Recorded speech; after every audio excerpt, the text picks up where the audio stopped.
Hey guys, my name's Sunny and I'm a second year medical student at Kent Medway Medical School. If you're a returning viewer, thank you for coming back and welcome to the second episode of my interview series. So in this series, I'm basically going through different styles of questions that you can encounter in an MMI interview. And this week we're talking about out-of-the-box style questions as well as activity stations in MMI interviews. Starting off with out-of-the-box question styles. These question styles can be very surprising and can cause you to lose your focus a lot. During my first interview, or my first round of applying for medical school, this was the style of question which I think ruined my interview because I wasn't prepared for it. But yeah, those types of questions, if you don't know exactly how to tackle them, I feel can really make or break that station, and we want to score as many points as possible. So let me give you first a few examples of what out-of-the-box questions can look like, and then a few frameworks or things to practice to get you used to them and get you able to answer them. I have a huge question bank of 120 questions for MMI interviews, and within that I've got about 14 or 15 questions for out-of-the-box questions, and you can get access to this question bank by just subscribing on YouTube and then DMing me that you'd like access to the question bank, and I'll send it over to you. One of the out-of-the-box questions within the question bank that I've got is, here's a piece of fruit, tell me about it. And you'd have 5 minutes during your MMI station to basically complete this task. And within this it says, don't engage with the student while they answer you. If they pause, ask what else. Just imagine you were sitting in an MMI and they handed you a piece of fruit and they just said, describe it, tell me about it. Like, what would you do? How would you tackle that? Another kind of question which you could get is, what would you prefer in a doctor? A, bad communication skills but good clinical skills, or B, good communication skills and bad clinical skills. Why? And then a very common type of out-of-the-box question could be a pros and cons. So they can give you any sort of scenario and then just ask you what are the pros and cons of this, and follow that with many follow-up questions, maybe about what you say or maybe about things that they've already got pre-planned. And this could be like, more walking has been implemented in the PE schedule for primary school kids. What are the pros and cons of this? All of these would fall under the umbrella of out-of-the-box questions, because why are you asking me this in my medical school interview? You'd think the best way, I think, to go about answering these types of questions is to practice these kinds of questions. Out-of-the-box questions are supposed to catch you off guard. They want to see you struggle, and the only way that you're going to get good at these questions is if you struggle a lot, but outside of the interview. Someone actually recently DM'd me on Instagram asking me how I would advise to tackle these kinds of stations, and let me just show you the conversation because I thought I gave quite a good answer at the time. That question is actually a very tricky question, and I don't think they're expecting you to have an answer, and that's the thing. That's what they want. They want to give you something that you're going to struggle with, to see how you're going to cope with struggling in front of them. Sorry about the cars. And so my advice would be for you to be comfortable in this situation, comfortable struggling in front of them, you need to, one, do some mock tests so you can feel what it's like to get hot under the collar, but actually realize that, it doesn't matter. Even though you're a bit uncomfortable, you'll still be able to think clearly once you know what that feels like. And two, the second thing you can practice is just coming up with really out-of-the-box answers, because that's the only thing you can do with out-of-the-box questions. So when you sent me that question, I read it, and I too have never seen that question before, but straight away I was like, okay, so this is a pros and cons kind of question.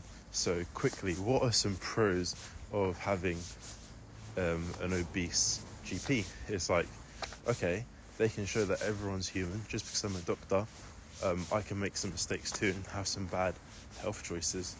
And it's like, to the patient can think, okay, maybe they'll actually listen to me because they don't think that they're better than me just because they're a doctor. Obviously they've got problems too, and so maybe it's more relatable. But then you can say some cons are, by the fact that they're obese, this can be like the opposite of leading by example and can have a negative effect on the advice that they give to patients. all that question is it's asking you to think critically. And the fact that you would never have heard this question is what makes it a good interview question, because they are really trying to see how you handle pressure. And so you need to actually expect questions that you haven't heard of before, because this is exactly what happened to me the first time around I went into my interview. They started asking me like, what are the pros and cons of this and that, and things I'd never heard of before. And it's like, how am I supposed to answer this? I didn't even prepare for this. But the second time round, knowing that they can ask these weird questions, it wasn't that I was prepared to answer the specific weird questions that they were answering, but I was prepared to chill for a minute, think, and then literally just say anything that comes to mind. And the thing is, once you start, because you're smart, you'll start coming out with good ideas. Yeah, one thing I want to emphasize that got cut out of my voice notes was that when you're in these out-of-the-box question scenarios, what you want to do is you just want to keep speaking. You want to keep giving answers, because once you get that idea machine turning, the first few are going to be bad ideas, but then you're going to hit a good idea, and that good idea is going to lead you to another good idea. And then before you know it, from a question which you didn't really know what to say, you've got two things lined up that are really good answers for the question which you were kind of just not expecting. And so yeah, for that I'd say find as many out-of-the-box questions as you can, put a timer on, and then just mind map as many ideas as you can. And then I think that will put you in a very good place to answer any out-of-the-box questions. And of course, the more things you know, the more things you'll be able to speak about. So as well as practicing out-of-the-box questions, make sure you're learning up on your laws, on your medical ethics, on your procedures and how to take histories and anything that you can, because all of that information will all help.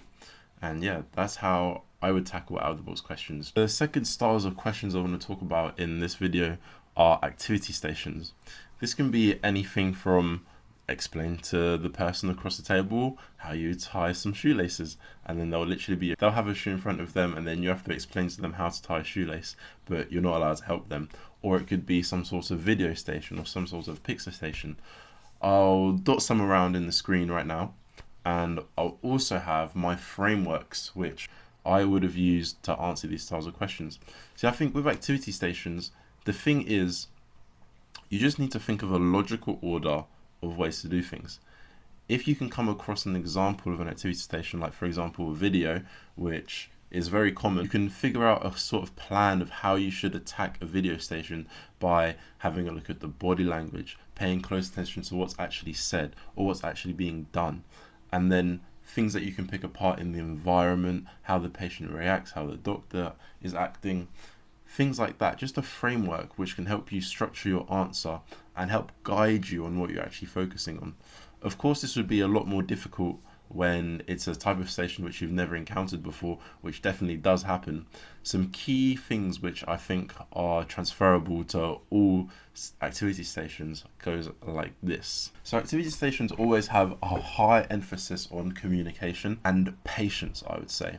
Out of all the activity stations that I've done, all of them highly involved communication, whether this was me speaking to just the marker, or me speaking to another patient, or me speaking to someone within the activity and the marker just watching. Being able to communicate clearly, but also in a way which the other person can receive the information best, is really important. For example, if you're speaking to a patient, don't use jargon. Make sure that they understand by constantly checking in with them, making sure that they actually do understand what you're doing.